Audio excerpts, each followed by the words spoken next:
Hello everyone and welcome back. Today we will show you how to decide on and arrange your lock tree family history pages. So let's get started.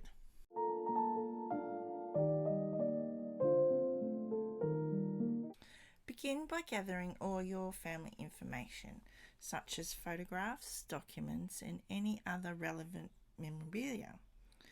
Take the time to review each item, noting important dates, names and relationships. Now you have all your information. What you need to do is organise the information and gather it in chronological order. You might already have this information in a tree on Ancestry or another family history website such as Find My Past or another one, or you might have it in a family tree software such as Family Tree Maker. Next is a decision you have to make on who you want to start with. You could be anybody in your tree and then you just go on from there. So I've got up in my ancestry my great grandfather. Next you'll need to decide what colour pages you want to use for this person and what page pack you're going to use or what pages you want to use. So we'll go to the shop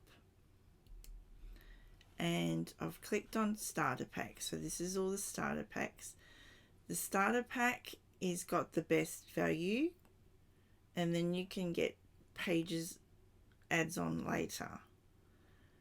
So there's 20 colours to choose from. So you just need to choose the colour and what page to start with. Now that you've decided on what colour and who you're going to start with, open GoodNotes or whatever PDF editor you're going to use and start bringing across your pages. I've brought across the cover page already, but I usually start off with the ancestor profile. This is what I prefer to use, so we'll go and get one of those. So click on that, import page, and then you go get it from where you've got your pages you've downloaded from. I've got mine on a USB, so I'll go there, basic pack. And I'm using the dark blue colour. Okay, so we'll just find the ancestor profile, click on that, open, and it'll import it. So we'll go down and we start typing in by clicking on the text up here and then where you want the text, and we start typing the name.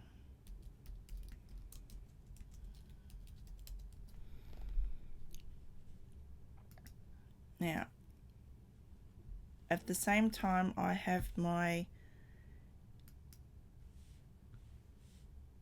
ancestry tree open so I can get the information of that. Next we'll put the birth,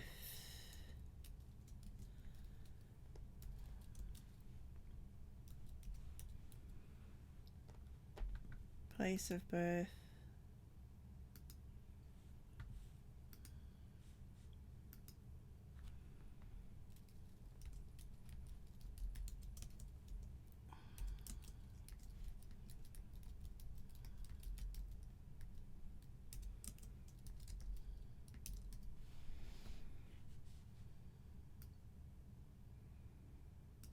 okay, I'll finish filling this in.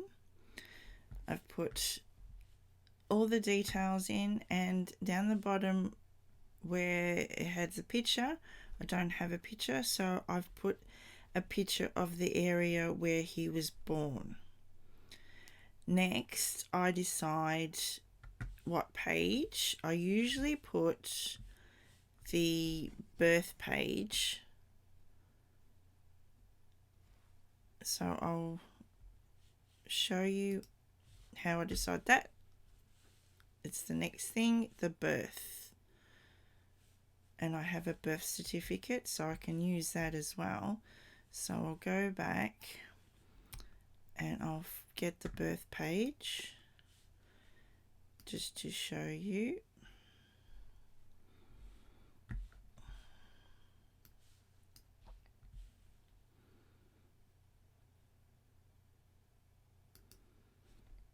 And I open that up. Now I continue doing that, and I continue using the sheets chronologically, using the ancestry as a guide of show me which pages to use next. So I'll fill this birth page out and I'll show you the rest of the book. This is the birth page all filled out. I've used all the information of the birth certificate, and I also used a picture of the area which he was born again, and I've put a little description up the top. The birth certificate is just here. I used the birth blank sheet to put the birth certificate on, so you can get a bigger profile of the birth certificate. Next, we'll look at the ancestry page again and see what I have done. I've put, next I'll use the birthplace sheet and I'll put a better description of the birthplace.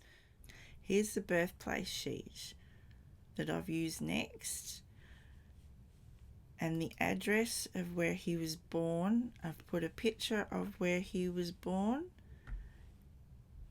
and a little story about his hometown. Next, I did his mother's profile. Now, this is the way I do it. You don't have to do it like this. It's just personal preference. So I've done a story about his mother and a picture of where his mother was born. Then I did his father's profile. I don't have pictures, so I had to find pictures of where they were born or use silhouettes. Next, I used siblings profiles. Filled all those in. There's the spouse profile, that's his wife, and then I put a picture of the church they were married in.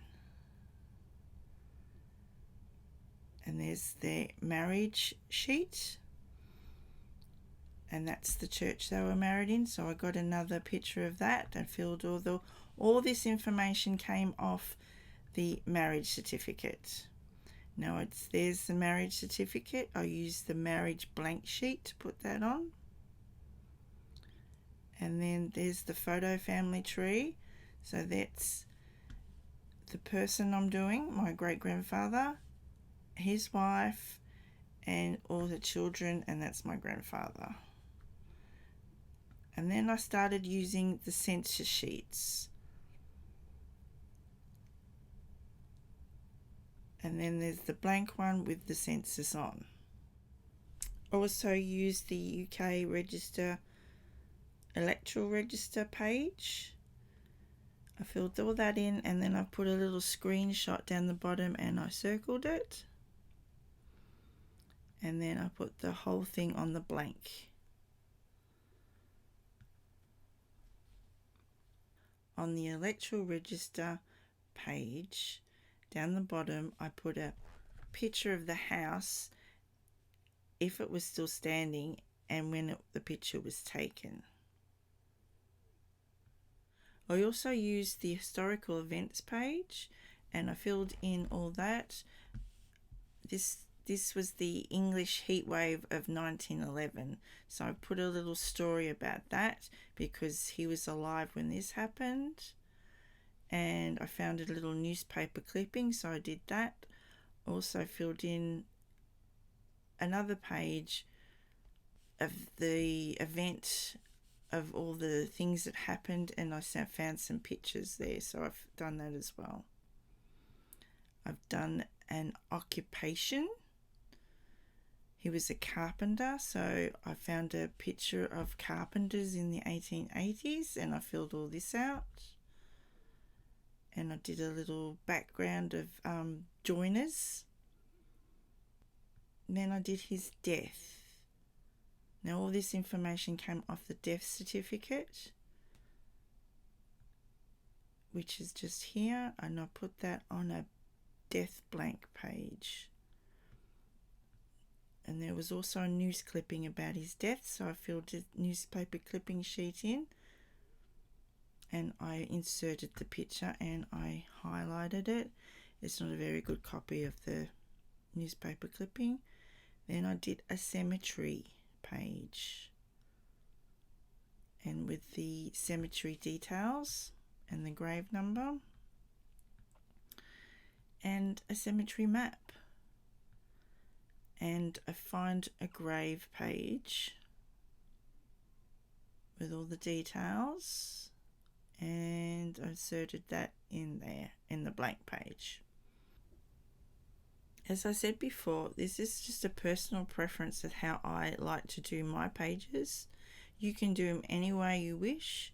You could either do a colour for each, different colour for each page if you wish. I like to do it chronologically, and I follow the way Ancestry does theirs, so it's by date and it ends up with the death and the burial down the bottom. That's just how I prefer to do it.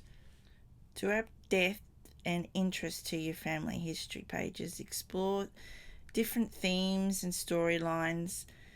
This could involve focusing on occupations, hobbies, cultural traditions, and identifying these themes. You could create a compelling visual story. Just try different things and see how you go. The person you're doing, keep going. Don't stop. Add another person like I have here. I've made a folder called Colin's Family History, and I've had my grandfather, my great-grandfather, and my great-grandfather, and in those folders I'll put his wife and his children. This is a way to organise the family how I do them, but that's my personal preference. You can do it a different way if you choose. You might want to consider adding any sort of maps, old postcards or Christmas cards, or any other materials that might highlight the places your ancestors lived or travelled to. This can provide context and enrich your family history story. Now you've learned how I organise my Lot Tree family history pages. You can create a beautiful keepsake as well that preserves and celebrates your family. Thank you for joining us today, and we wish you the best of luck in your Lot Tree family history pages journey. Also, if you liked this video, click the thumbs up, hit the subscribe button and that bell, and if you have any comments, please leave them down below, and we'll see you in the next video.